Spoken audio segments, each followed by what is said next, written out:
நாளைக்கான வீடியோக்கான ஒரு ப்ரோமோ தாங்க வந்திருக்கு. ப்ரோமோ வந்து சூப்பரா இருந்துச்சு அப்படின்னு தாங்க சொல்லணும். அதாவது ஜக்கம்மாவோட வாக்கு வந்து உண்மையாக போகுது அப்படின்னு தாங்க சொல்லணும். அழகர் இருக்கார்ல, அழகர் வந்து தர்மலிங்கத்தை வந்து கத்தி எடுத்துட்டு போட்டு தள்ள போறாரு அப்படின்னு தாங்க சொல்லணும். அதெல்லாம் பார்க்குறக்கும் சேனலை மட்டும் மறக்காம லைக் அண்ட் சப்ஸ்கிரைப் மட்டும் பண்ணிடுங்க. ஃபஸ்ட்டு எடுத்த உடனேயுமே வந்து அந்த அழகரோட ஃப்ரெண்டு ஒருத்தர் இருக்கார்ல, அவர் வந்து அங்கே கோயிலில் வச்சுட்டு நம்ம தர்மலிங்கத்தை வந்து நொண்டியெல்லாம் அடிக்க வச்சார்ல, அவரை வந்து ஃபோன் போட்டு வீட்டுக்கு வாயா, அந்த ஆள் போய் மிரண்டு போய் கிடக்கான், அவர்கிட்ட உண்மையை சொல்லிடுவோம் அப்படின்னு சொல்லிட்டு வீட்டுக்கு கூட்டு வர மாதிரி தான் காட்டிக்கிட்டு இருக்காங்க. சரி போனவொடனே உண்மையை சொல்ல வேண்டாம், கொஞ்சம் நேரம் அவரை கதற விடுவோம் அப்படின்னு சொல்லிட்டு 2 பேருமே அந்த இடத்துல வந்து பிளான் போட்டுக்கிட்டு இருக்கிற மாதிரி தான் காட்டிக்கிட்டு இருக்காங்க. சரி விடு தம்பி, நான் பார்த்துக்கிறேன் அப்படின்னு சொல்லிட்டு அவர் வந்து வீட்டுக்குள்ளே போகிறாரு.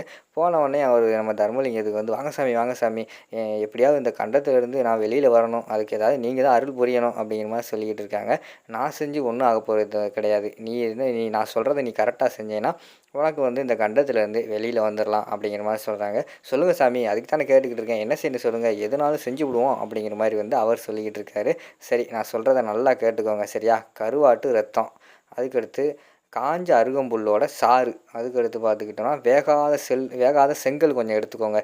இதை மூணையும் சின்ன உருண்டையாக பிடிச்சி டெய்லி காலையில் வந்து நாக்கு படாமல் முழுங்கிட்டு வாங்க அப்படிங்கிற மாதிரி சொல்லிக்கிட்டு இருக்காரு. சாமி என்ன சாமி லூஸ்தனமாக பேசிக்கிட்டு இருக்கீங்க, செத்த கருவாட்டில் எப்படி ரத்தம் வரும், அருகம்புல் பச்சையாக இருந்தால் கூட அதில் ஏதாச்சும் சாறு வந்துடும், காஞ்சதில் எப்படி சாறு வரும், அது மட்டும் இல்லாமல் வேகாத செங்கல் எங்கே இருக்குது அப்படிங்கிற மாதிரி சொல்லி அது மண்ணு தானே அப்படிங்கிற மாதிரி சொல்லிக்கிட்டு இருக்காங்க.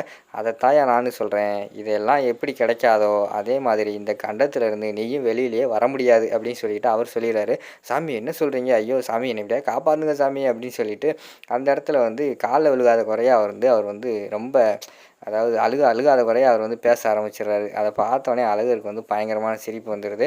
யோ மாமா இரியா, என்னையா விட்டா காலையே விழுந்துரு போல, உண்மையை சொல்லிடுறியா, தாடியை மீசை எடியா அப்படிங்கிற மாதிரி சொன்னோடனே அவர் தாடி மீசை ஒட்டி வச்சுட்டு தானே வந்திருந்தார். அதை எடுத்துடுறாரு. எடுத்த உடனேயும் பாத்தியாரா, மாமா இவன் வந்து சாமியார் கிடையாது, சும்மா போலி ஆள் அப்படின்னு சொன்னோடனையும் தர்மலிங்கத்துக்கு பயங்கரமான கோவம் வந்துடுது. முறைச்சி பார்த்துக்கிட்டே இருக்காரு.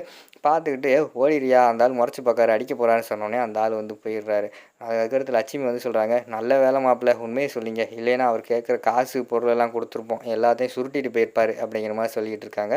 ஏண்டி இங்கே ஒருத்தன் எவ்வளோ கவலையில் இருக்கேன், உனக்கு காசு பணம்கிட்டு இருக்கான்னு சொல்லிட்டு கன்னத்திலே அரைஞ்சிடுறாரு லட்சுமியை தர்மலிங்கம்.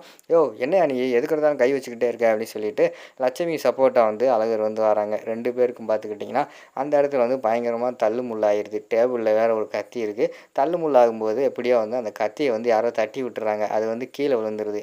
அதை வந்து அழகர் வந்து பார்த்துடுறாரு. தர்மலிங்கத்தை வந்து பக்கத்தில் இருந்த டேபிள் மேலே தள்ளி விட்டுறாரு. தள்ளி விட்டுட்டு அந்த கத்தி எடுத்துகிட்டு, என்னையா நீ, நானும் பார்த்துக்கிட்டு இருக்கேன், பாவம் சொல்லிட்டு விட்டுக்கிட்டு இருக்கேன், ரொம்ப தான் பண்ணிக்கிட்டு இருக்கேன் அப்படின்னு சொல்லிட்டு கத்தியால் வந்து தர்மலிங்கத்தை வந்து குத்த போகிறாரு. அவர் வந்து ஷாக் ஆகி போய் பார்த்துக்கிட்டு இருக்காங்க. எல்லாருமே அப்படி தான் பார்த்துக்கிட்டு இருக்காங்க. அதோட பார்த்துக்கிட்டிங்கன்னா அந்த ப்ரோமோ வந்து முடிச்சிடுறாங்க.